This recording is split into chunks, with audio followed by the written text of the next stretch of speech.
we go, and it is NEBRAX coming in with the next one. And what do we see there? The Inferno baby dragons, a lot of them, but even more balloons. So this guy has a lot of tanking and a lot of base triggering there on his trap triggering there on his plan. But first of all, he comes in with the single bat spell to take out the air defense near to the town hall, and will then send a safe blimp in as soon as he has looked for seeking air mines. And it's going all good so far for him.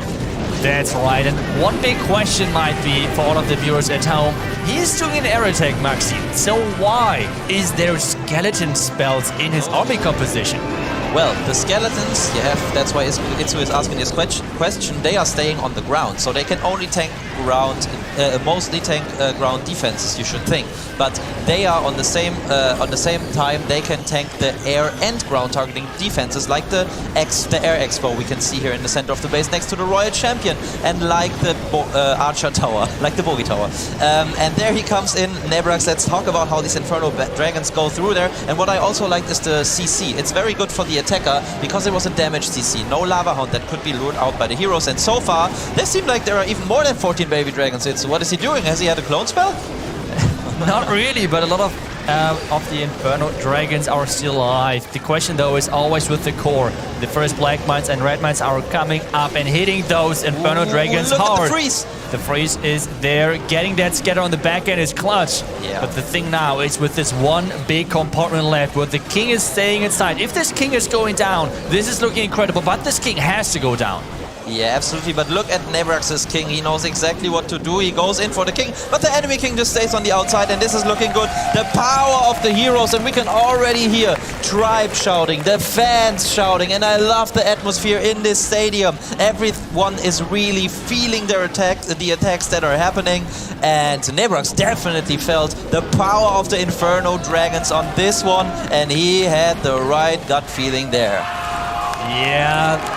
Really good attack there with quite some time left. We have to take down some more beatings, but they know it though. These guys are pros and they just know the power of those heroes. I mean, the Queen, he used the ability already. You could think, why would he do that? But the reason is he knows that the Unicorn is there. He knows the HP of the Queen and that there are just a couple of buildings left that cannot do too much damage. And we see it. I mean, it's getting thinner and thinner, but he's still got 30 seconds on the clock, and you can see it. He was exactly right with his estimation, and Tribe is back after the hiccup in the first attack. A triple from NEBRAX.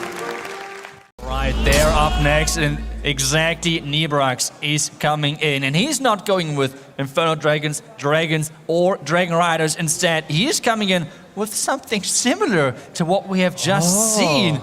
Yeah. But we don't see a Skelly Donut early on. Instead, we have two poison to make sure that the Clan Cast is not a big factor. Skeleton spells as well in the mix, but not to take down the Clan Cast, no. To take down damage from those heroes. Yeah. Wait a second, that king, is that king supposed to go in there? I feel like that king was supposed to take down the eagle. Yeah, it's coming back. Oh wait, he is going back over to that compartment there as the Royal Champion. She jumps the wall, able to grab the scatter. The log launcher is going to be able to help grab this multi as he is setting up the funnel to push his queen in towards the town hall. I mean, that is just crazy, but wait a second, that king, even though it did come back, it's just going way too far to the side. And this leaves that, eagle compartment staying up. That is bad news for NEBRAX. And the Golem now with that queen together have to go towards the tower. Is he coming back? Yeah. Oh, yes. What a brilliant invisibility spell, but he doesn't have any more. He needs this queen. Oh, no. Queen gets locked onto this Lava Hound, so he's forced to have to use a freeze here, and then he needs to use a poison for these pups, because this Town Hall is going to do so much damage to this queen as the Hound pops and stalls this queen up. Oh no, the question now is if the Queen is able to get that Town Hall. The poison is helping a lot. The Queen ability can be used now to take down the Town Hall. The Rage is there, and the Rage takes down with those loons the Eagle. The question though is, wasn't this too much of an investment because he had to adapt a lot on the fly? Yeah, there's a lot of red air bombs there. The Warden is down. Headhunter's going into that Queen. He needs to get through this multi-target Inferno. There's the Warden ability, which protects these balloons and takes that Queen down, moving into the scatter. And we do have a single target Inferno on the back and one freeze left. He's got to get his minions down for cleanup with just over a minute, 10 seconds left in this attack. He's hoping that there's no giant red air bomb field. That's right, Red. Oh, there's a couple of them splitting to the side. Yes, that is good for him. That is good. Is there? Okay, there's the first couple of red mines, but it's good. It's good that they're triggered by one of the first groups of loons, and there's more red mines getting triggered by minions, and this means we have another 3-star on our hands. Look at that. He's celebrating, and NEBRAX of Tron Gaming is getting this 3-star and keeping the pressure on to Queen Walkers. What a great attack there, using the skeletons, the double poisons just in case, and even keeping his Queen all the way through, but every single part of that base was planned for, and they do it just such an amazing job. Yeah, I feel like that's just so impressive to watch because, I mean, if attacks are going to plan, it's amazing. It's amazing. NEBRAX is hungry like the wolf and ready to feast with Inferno Dragons about to burn this base up. He has brought 14 out of them and is ready to attack. But where will he pounce? Analyzing, here we see an Eagle on the left, concentration of Inferno towers on the top with a little bit of pushback from that air sweeper as well. Into it looks like he's going in from the top right. That's right, he's trying to take down this elephant, trying to take down those black mines right there with the blimp now flying across and getting the connection in. There were already so many air traps. 2 red mines, I think I counted. 4 black mines, if I'm correct, which is already a lot of traps out of this base, considering that this is an air follow-up. Yes, that is definitely very valuable already, and it also seems that the Queen Walkers have seen this entry and thought that it was strong enough to protect it, to invest some traps here to protect it, but then these streams, as you said, these traps, they won't be in the center of the base anymore. But we have seen Inferno Baby Dragon attacks fail, actually, especially from Ryuta falling very, very short on the first day, but the core of the base. With so many Inferno Dragons, it can really feel like herding cats, trying to keep them all within that Grand Warden's life orb. But it looks like NEBRAX has done a perfect job of it with just enough spread to ensure that he takes down the entirety of the base and keeping them all topped off as best he can. Eagle Artillery is only getting shots at 1 or 2 Inferno Dragon at a time, and that is great burn value for NEBRAX here. Still holding on to 2 skeleton spells for the back end, which will help him out a lot with that scatter shot. Yeah, the next thing has to go down, which is the defending king, because that king is protecting that eagle. Well, not that many of those Inferno Dragons survive the core, which means it's now hero time. Those heroes have to take down this back end.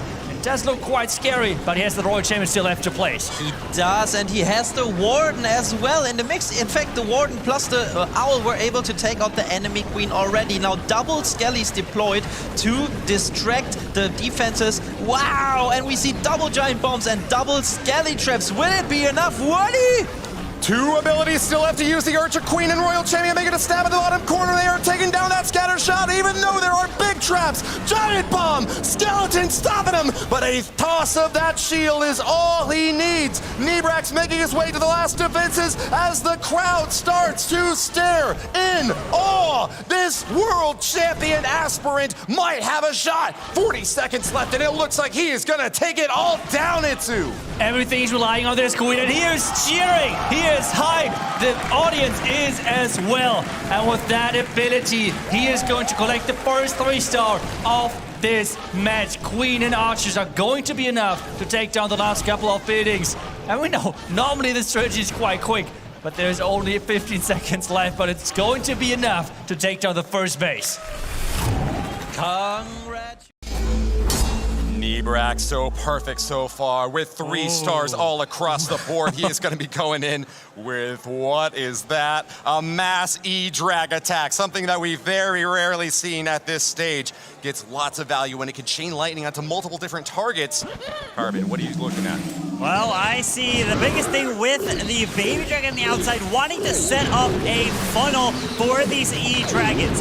NEBRAX has been doing really well so far, not only today, but throughout this whole weekend. It's going to come down to Rikirez and how he performed, because he's been on, unfortunately, a fail streak so far. But in this attack with the Rages, the Warden ability going straight off, double raging into the space. That's right, raged up, Electric Dragons are looking strong, and Max was looking forward to some base news. Well, there's a base news. This was the base, which defended to a 1-star against Exorcist in the first match. So now it's up to them getting this out of the way, getting this base, which has cost them the first match in the finals, getting it on 3 stars this time around.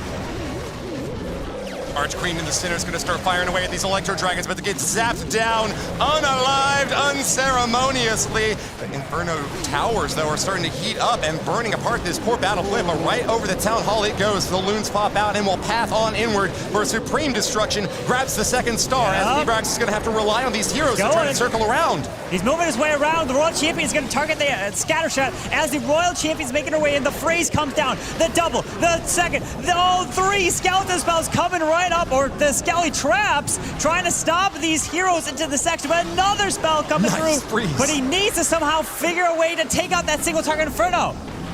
Trap on the E-Dragon, that's going to spin it around a little bit, preventing it from getting onto the lock, but it still stays alive somehow, some way. Finally going down and raining lightning on the base. Yeah, that's right, with the Royal Champ jumping over the wall. There's no spells left in this one. But at the same time, we know the majority of traps were inside this left compartment. Can they make it work? The Queen is stuck for now. But he has time. We know E-Dragons are quick, okay? E-Dragon is already on its own, doing some cleanup work to support that Queen. So time might be not a factor. Royal Champ ability, is it going to be enough for the first round to go down? You can see him celebrating right there. The single target Inferno is low and down. It goes! And NEBRAX is going to be starting this grand final match, or match number 2 in the bracket reset, with a 3-star for Tribe Gaming. And we are off. NEBRAX is coming in with his classic dragon approach. He loves bringing E-Dragons. He loves bringing Hydra, a mix of them. And he's deciding to go in with the Hydra and the clone spell. We are seeing a clone spell being utilized in a previous attack, last match. And the clone really almost didn't get any value, but he was still able to get it done. As now we're seeing here with the dragons, the balloons, they are moving their way through. With the dragon riders, he's got to get all that value with that battle move as he's going to push his way through. Yeah, absolutely, and we are going to see a big Warden ability that hopefully catches not only the Dragons and the Dragon Riders, but also this Blimp, so it can make all its way to the Town Hall. We see just one super minion in the enemy CC. Oh, there, yes. Oh, okay. And there we go. Yeah, super minions coming out of the battle blimp to help secure the Town Hall. To try to go for the single target Inferno! Come on, yes! The single goes down as he's moving his way in towards the core multi now. That looks really, really good, especially because you want to have that push into the core of the base in these types of attacks. And like the most annoying thing is if the dragons path out to the outside too much. But you can see this core, the CC included, has already been eliminated. And that means he cannot lure out a Lava Hound out of the CC in the end of the attack. So now we have to see if the heroes can finish it. But look at that! What does he have left there? 2 freezes, 1 invisibility spell, and hero abilities. So much. This Queen is getting healed up by the Unicorn as he's moving his way around. RC even has her ability. The big question is that single target Inferno. He can freeze it twice and use an invisibility spell. And this is looking good for Tribe Gaming to start off match number 2. It is looking good, but I wouldn't call it too early. The spell. Oh, wait. There are skellies, there are lots of skellies, he's letting him die. The walls are open, Carvin. Yeah, that means the Queen can make her way in there, but there were already 2 skelly traps, and I think there will be more. Just 1 invisibility spell left. Hang on. This is still a close one. It is close. There's the invis. The Queen's coming around. Perfectly placed invisibility spell. Look at that! But this Warden is there, so he may find a Seeking Air Mine in this area. It's going to come down to the Queen, but she's going to have an there is. Oh my goodness, there is. Wow, you called it. Yep. But it's enough. Okay. Look at that. Yeah, NEBRAX's queen is definitely trained well, as she is the only troop finishing this attack. What a nice way to start off here for NEBRAX, and I think so much pressure is falling off of him there. Great start here with the 3-star, and it was quite a quick one as well.